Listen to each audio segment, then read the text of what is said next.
ఎప్పుడైనా సరే అధికారాన్ని డిసైడ్ చేసేది పార్టీ ఓటర్లు కార్యకర్తలు కాదు. మీరు చెప్పిన కోటి కుటుంబాలే కాకుండా ఇంకో 20 లక్షల కుటుంబాలు ఈ రాష్ట్రంలో ఉన్నాయి. వాళ్ళు ఏ పార్టీకి చెందని వాళ్ళు, రాష్ట్రంలో ఏం జరుగుతుందో చూసి అప్పటికప్పుడు ఓట్లు వేద్దామనుకునే వాళ్ళు ఉంటారు, వాళ్ళు ఉన్నారు.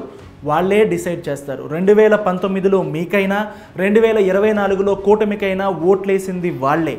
చివరి వరకు ఏ పార్టీకి వైపు వెళ్లకుండా రాష్ట్రంలో పరిపాలనను బట్టి ఓట్లేసే వాళ్ళు ఉంటారు, వాళ్ళు. అసలు మీరు సరిగ్గా దృష్టి సారించి ఉంటే మీకు చాలా విషయాలు తెలిసేవి. మీ కార్యకర్తలకే టైం ఇవ్వడం లేదని, కనీసం నాయకులకు అపాయింట్మెంట్లు కూడా లేవనే ఆవేదన ఉందని, రాష్ట్రంలో ఏకపక్షంగా జరుగుతున్నటువంటి వ్యవహారాలపై, పోలీసులు బిహేవ్ చేస్తున్న తీరుపై జనాలు ఏ విధంగా మాట్లాడుకుంటున్నారనే విషయం మీకు తెలిసి ఉండేది.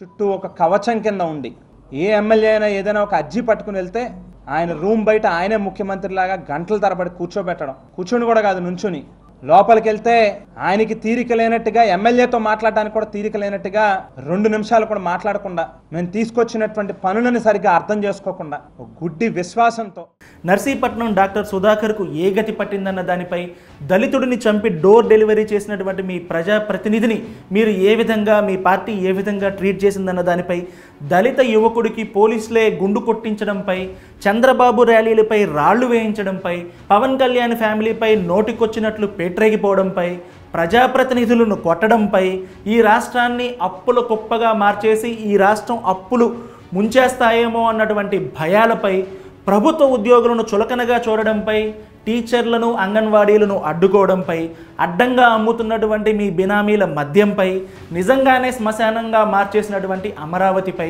ఆ రైతుల కన్నీళ్లపై, ల్యాండ్ టైటిలింగ్ యాక్ట్పై, మనుషులందరూ అసహ్యించుకునే విధంగా ఉన్నటువంటి మీ మంత్రుల మాటలపై, మీ ఇంట్లో జరిగినటువంటి హత్యపై, దానిని మీరు కవర్ చేస్తున్నారనే ఓ చర్చపై, దానిపై ఉన్న అభిప్రాయంపై, సొంత కుటుంబాన్నే దూరం చేయడంపై, ఇలా చెప్పుకుంటూ పోతే చాంతాడంత లిస్ట్ ఉంది.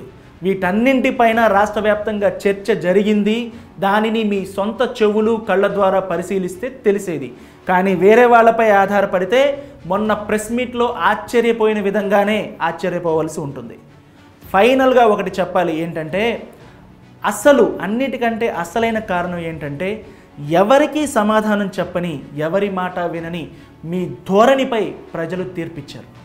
ఎక్కడైతే ప్రజల గురించి మీరు కామెంట్ చేసి దానిని అడిగే అవకాశం కూడా ఇవ్వకుండా ప్రెస్ మీట్లో నుంచి లేచి వెళ్ళిపోయారు చూసారా, అలాంటి ధోరణిపైనే ప్రజలు సమాధానం ఇచ్చారు.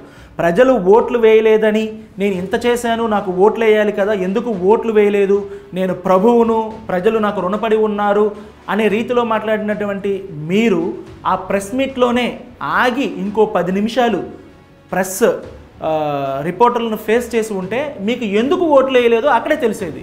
సరే, జరిగింది, మీరు మార్చలేరు జగన్ గారు, కనీసం ఇప్పటికైనా మీ ధోరణి అయినా మార్చండి. సొంతంగా పార్టీ పెట్టి స్వయంగా సీఎంగా ఎదిగిన నేత మీరు, కేంద్ర స్థాయిలో ఉన్నటువంటి అణిచివేతలను ఎదుర్కొన్నటువంటి ఫైటర్, 2014 ఓటమిని కూడా ఇలాగే ఎదుర్కొన్నారు. రాజకీయాల్లో ఇలాంటివి జరుగుతాయి, ఇవన్నీ సహజం. చంద్రబాబు కూడా 3 సార్లు ఓడిపోయారు, మళ్ళీ లేచారు. ఈ వయసులో కూడా లేచారు. మీరు ఆయనకంటే వయసులో చిన్నవారు, అలాగే మీకు ఛాన్స్ వస్తుంది. అందుకు ఏం చేయాలో చూడండి. అంతేకాని జనాల్ని నిందిస్తే మాత్రం ఫలితం ఉండదు.